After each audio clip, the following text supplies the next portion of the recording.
Wreckreation 2 has officially been announced, and the team over at When Tides Turn allowed me to take a little sneak peek at the upcoming game. Yes, they, for whatever reason, let me, of all people, take a look at Wreckreation 2 with an early build of the game.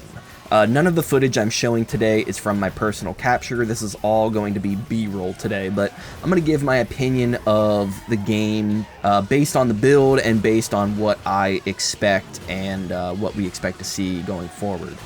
So today I just wanted to lay out what the dev team discussed in our meeting, their vision for Wreckreation 2, how they're going to improve upon the first game, and I'm also going to use this time to talk about why I'm a little bit skeptical. Yeah. But before I dive in, if you enjoy what I do, consider liking the video and subscribing for more videos just like this one, and big thank you to When Tides Turn for allowing me to check out Wreckreation 2 early. Alright, so if you're not familiar, Wreckreation launched late last year, and it wasn't exactly the smash hit we were all hoping for. I am a huge Burnout fan. Burnout Revenge is my favorite racing game of all time, and seeing Wreckreation fall short in so many ways was very disappointing. I was hopeful that Wreckreation would be an indie follow-up to Burnout Paradise or Need for Speed Most Wanted, but I found that instead it was a mediocre imitation of both games. The physics were wonky, the visuals are poor, the map was ginormous for no real reason at all. It was a mess, to put it bluntly. So how are they going to fix it with Wreckreation 2? Well, they seem to have a clearer vision of what they want this game to be this time around. Their motto is that they want every race or every event to feel like a battle, like you're fighting for your life to the finish. The second-to-second gameplay is more important than the big picture, where I think the original game was sort of the opposite. I found that game's gameplay to be very lacking, but it did have a substantial list of things to do and complete. The big one for me this time around is that Wreckreation 2 will not have that giant empty map that the first game had.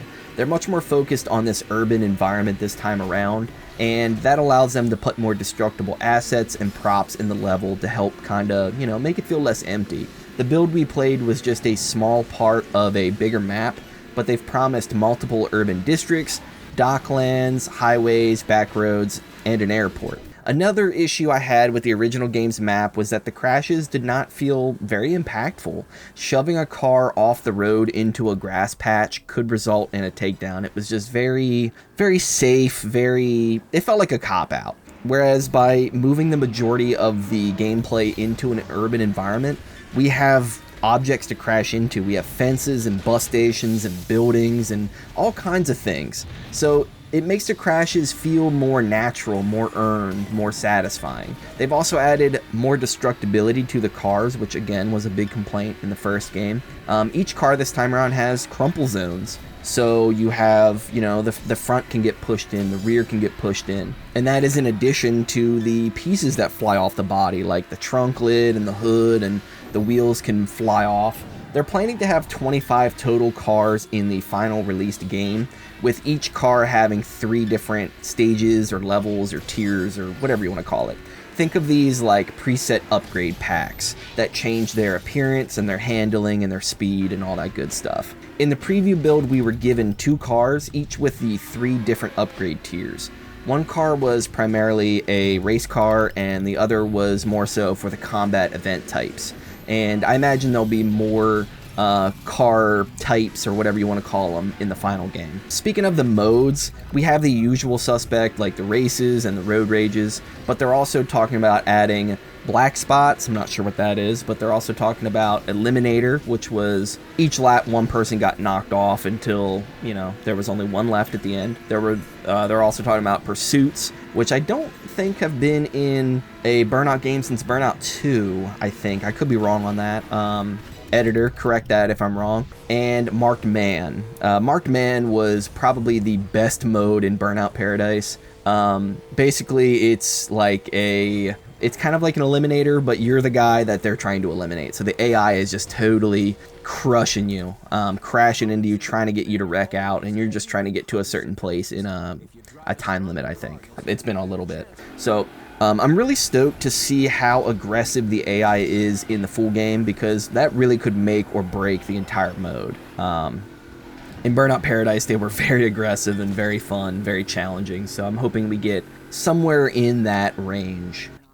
They've also promised a return for the live mix features from the original game. This was a feature where you could create your own aerial tracks and loops and events and stuff like that. So think like Trackmania or something like that. I, in my original review, was very stoked to have this, and I thought it was really cool that you could kind of just make your own events and share them with your friends. And I thought that I would use it a lot more, but I honestly could do without this. To me, it didn't add very much to the game. It didn't add a whole lot of replay value like I thought it would. I like that the tools are there for the people who want to enjoy it, but for me, I'm not a huge track builder.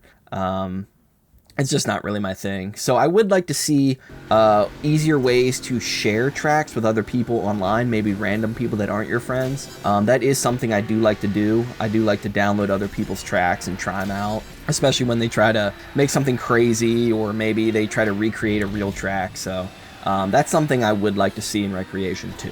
So I've talked about a few of the new features and some things coming to Wreckreation 2, but I want to use this time to talk about why I'm kind of skeptical of the game going forward. So Fiona Sperry and her team at Three Fields Entertainment have tried to create a Burnout successor since 2017 with the original launch of Danger Zone. They've since launched its sequel Danger Zone 2, plus Dangerous Driving, and now Wreckreation. I've played all of these games for at least a few hours, and I felt that all of them have come up short in one way or another. And instead of an endearing indie spiritual successor like I would hope to see these, they felt more like Temu knockoffs. I don't say that to be mean or to degrade the team, I say that to be honest. None of these games have been up to snuff, and I believe the reviews from critics and users have been spot on. Fiona can tell us that they're not trying to recreate Burnout, and that's fine, but I think anyone with eyes can see that Wreckreation shares many similarities with Burnout Paradise, and I imagine Wreckreation 2 with its urban map and marked man and, you know, these things will be even more relatable between the two. I say all of this because, well, I just hope I'm wrong. I hope I'm completely wrong regarding Wreckreation 2, and I hope that, as the developer's new name implies, turns the tides for the studio. I want to see a great game that gets played for years and years after the fact. One that finds its player base and gets them to keep coming back. Will Wreckreation 2 be that game? That remains to be seen. Well, how do you guys feel about Wreckreation 2? Are you excited for this, or are you maybe a little more skeptical like I am? Let me know down in the comments below. I try to read every comment posted. I would love to hear your thoughts. Before I go, big shout out to my highest tier Patreon member, Arcade Racing Central, as well as all of my supporters over on Patreon. You guys are always awesome. My name is Mercy, and as always, have a good one.